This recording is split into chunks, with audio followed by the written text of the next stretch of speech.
Hello everyone and welcome to another episode of Eat Smoke Drink. Today I am very excited to be able to have the opportunity to review this particular whiskey. So you can probably see you're looking at it going, that's a strange looking bottle. So if you're not aware of this kind of bottling, this is called the Boutique Whiskey Company bottlers. They're the Boutique Whiskey Company bottlers because they're very boutique, very small runs of barrels. This particular run, and like I said, I'm very excited to do this because if you don't know by now, I am a huge Springbank fan.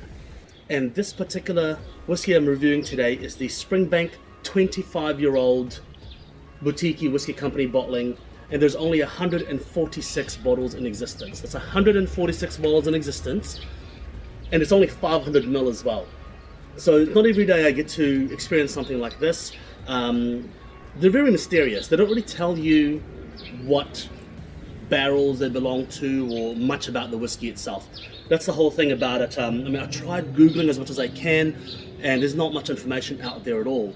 So it's kind of exciting as well, because then you get to really taste it and just taste it for what it is, not having the influence in your thoughts of, oh, it's this barrel, blah, blah, blah.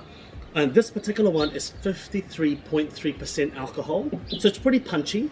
And if you can't see the glass properly, and I'm gonna just get you to have a look at it there, look at the glass here in focus, it is extremely dark, okay? Extremely dark. I'm assuming straight away that it is some sort of a heavy sherry influence on there because it is so dark. So yeah, look, it's very exciting. I love Springbank, and this particular one, single barrel, it can't really get much more than that, 146. It's going to be very, very different to most Springbanks out there. So let's get nosing. But first, standard, I will put 3 drops. And what I'm actually doing, just to give you a little bit of an insight to it, is I'm going to be pairing this particular whiskey with a cigar review that I'm doing. So the cigar that I'm doing, and I'll let you know with a link up top, the cigar review that goes with this particular whiskey pairing as well. So from the get-go, you get a heavy sherry influence in there, spicy, cinnamon, nutmeg. So from the get-go, intense nose, intense sweetness, intense spice, absolutely massive in terms of the profile, the flavor profile straight away. Very strange though, I'm not getting any of that Springbank profile at all actually. You're probably wondering what that springing sound is. It's actually someone in the trampoline next door, so bear with me. It's a strange Springbank flavor because I can't get that funk, I can't get that dunnage at all actually. I'm guessing it's a heavy sherry influence by the color, but even without the color, the smell itself is very heavy, a sherry influence. I'm getting a bit of coconut and vanilla. And funny enough, the more I nose, and this sounds bizarre, I'm getting like an intense concentrated cola syrup, borderline of sarsaparilla, like a root beer kind of smell. How bizarre is that?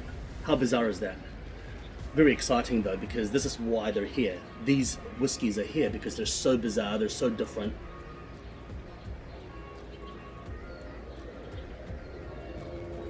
Relatively, the nose is not uber complex. It's not oily, it's not waxy, it's sweet, sugary. I'm getting dimmer, like the dark brown sugar. Now let's try that with a little bit of water.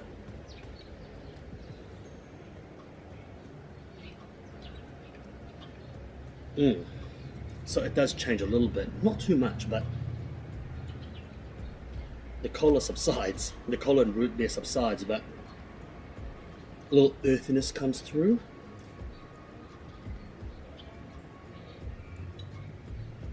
Smell of tannin. Really bizarre. A really strange Springbank expression. really strange because there's no, the signature Springbank smell just isn't there. There's no funk, there's no fungal, there's no foosty smells. I'm getting a lot of spice now, just pretty much spice in the nose. Still sweet though, still very sweet, eh?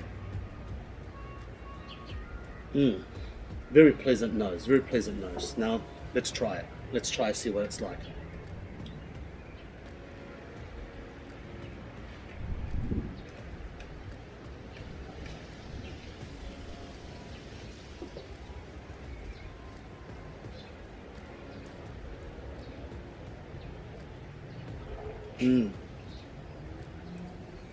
Wow, that is a very different dram.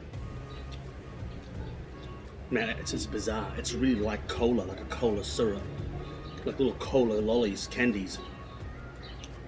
There's no dunnage. There's a bit of a bitterness in the end. I think it's a heavy tannin. The tannin's very heavy in it, very chewy, very full-bodied, super complex, and but quite bitter. Quite bitter. I think it's a little bit over tannined.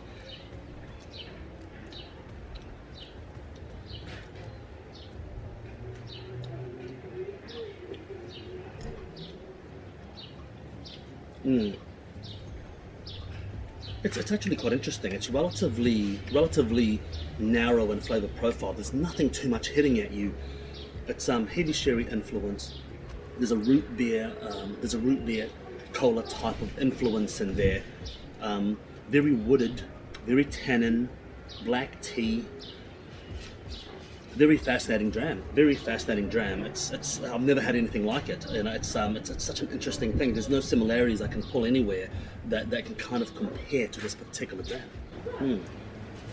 A bit of right at the back, I'm getting a bit of spice there, and I don't know what it is. It's like a proper spice, not like a sweet spice, but like black pepper spice. It lingers and it stays. It's very, very exceptional. Now let's try the one with water.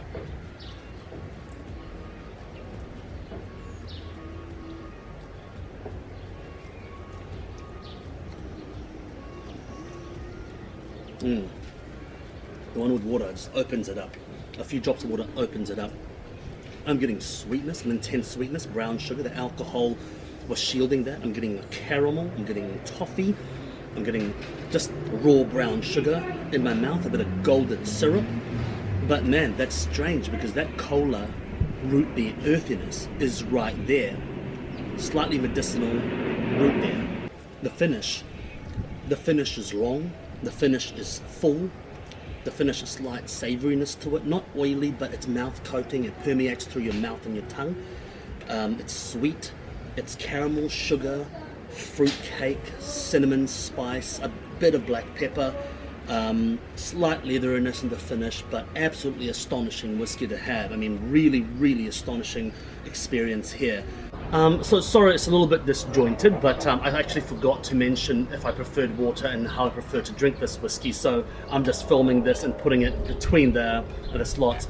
So I preferred it with water, but I do believe that what you should do is pour yourself a dram and drink a few sips without water and then progress it with water. The reason why I think you should do that is because both of them are pretty good. Like I'd struggle to pick which one I think is better. You know, with water, it opens up a bit more, you get a little bit more sweetness, a bit more spice. Without water, you know, it's a little bit narrower, but the cola is a little bit stronger. So, look, I think both are good, so progress it, and then drink it that way. Would I buy this again? Well, I never bought it, actually. This is, you're looking at about, I think last time I checked was about £500-600 for one of these. So you're looking at, what, 700 US dollars for a bottle of this. So it's an extremely expensive bottle. If I had the money, yes, I would buy it again. I definitely would. Cigar Pairings. I'm actually going to pair this with an Arturo Fuente Eye of the Shark in a separate review. So I would recommend a peppery, a spicy Dominican with this because it's very sweet, it's very full, a slight earthiness. I reckon it's a perfect match. So that's definitely what I'm going to go with. So thank you very much for joining me today for another episode of Eat, Smoke, Drink. And if you have any questions about this, please let me know. I can't stop smiling because I'm excited to have tried something like this. And see you into the next review with cigars.